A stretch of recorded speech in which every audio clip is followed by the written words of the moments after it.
dans un monde qui court à sa perte, où sa population n'est pas prête. Un monde où l'injustice est traîtresse et la pauvreté maîtresse. Un monde dépourvu de pitié, où la bonté est décapitée. Un monde parsemé de guerres, auquel on ne voit pas la dernière.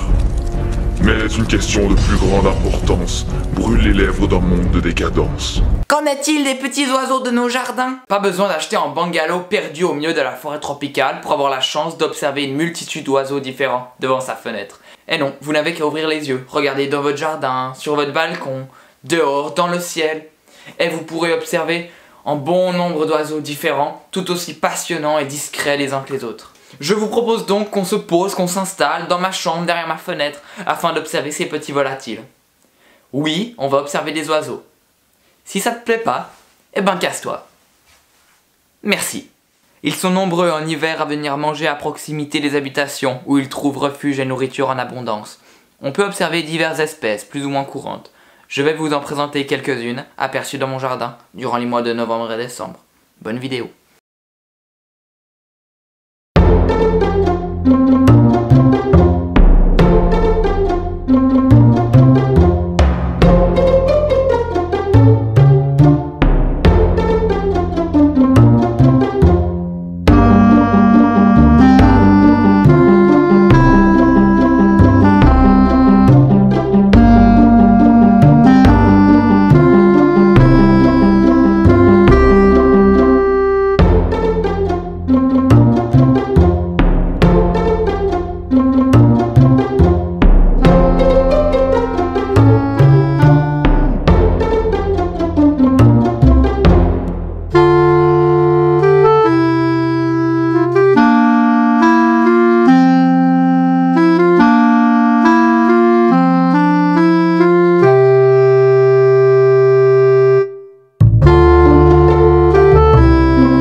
Personnellement, j'ai la chance d'avoir un étang où les oiseaux peuvent venir s'hydrater. Donc j'ai des merles, j'ai des pies, j'ai des moineaux et j'ai des mésanges par exemple qui vont venir. Cette année, j'ai eu la chance d'avoir des gros becs casse-noyaux. Donc vous pouvez le voir sur les images, c'est des oiseaux la taille entre le merle et une mésange. Et ça a des couleurs assez impressionnantes, je trouve. Ça a un bec particulièrement épais et massif pour pouvoir briser la coque des noisettes, des glands et tout ça sans aucune difficulté. J'ai une mésange bleue qui me nargue depuis tout à l'heure, depuis que je suis en train de faire mon petit face cam. Alors je vais juste interrompre pour filmer cette mésange. C'est hyper furtif les mésanges bleues comparé par exemple aux moineaux ou aux mésanges charbonnières. Donc vous pouvez voir sur les images qui défilent tout au long de la vidéo. La mésange bleue est plus fine, est plus rapide. Et puis elle est moins... je sais pas comment exprimer ça, mais elle va venir moins facilement, puis elle va être plus peureuse, plus timide. Ça m'embête parce que c'est une très belle mésange, c'est un très beau petit passereau.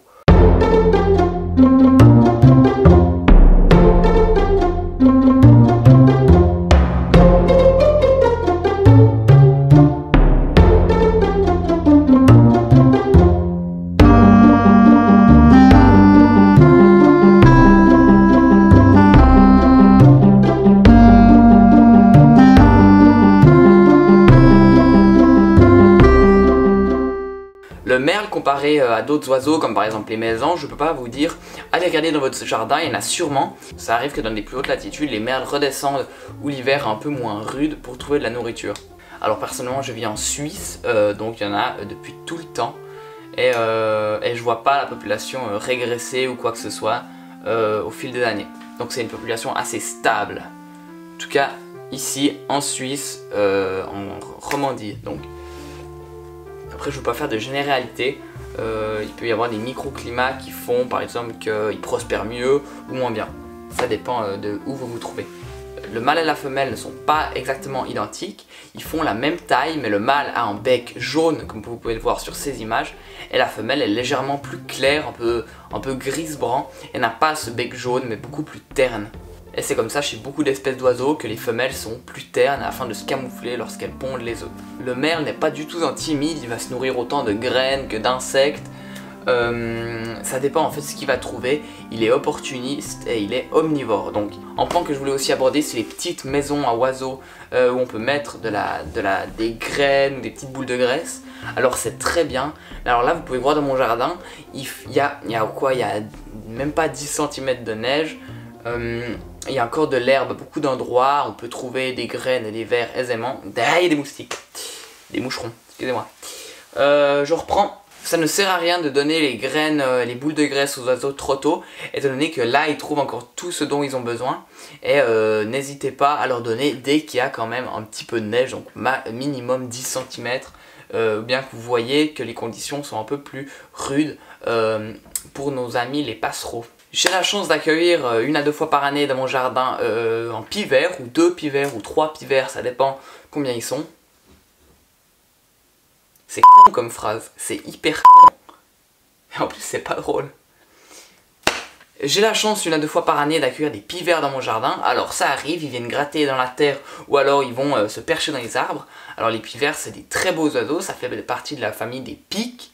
Donc c'est des oiseaux qui vont tambouriner contre les arbres pour creuser. Ils vont aller pondre leurs œufs et faire leur nid à l'intérieur de l'arbre. Et il y a une maison charbonnière devant moi. Cette vidéo sera interrompue parce qu'il y a plein d'oiseaux un peu tout le temps et c'est toujours très beau à observer. C'est dur de filmer les oiseaux, c'est dur parce qu'ils sont très mobiles, ils sont souvent assez loin, donc c'est jamais très facile. Je ne vous apprends rien.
Voilà, nous arrivons gentiment à la fin de cette vidéo, j'espère qu'elle vous aura plu.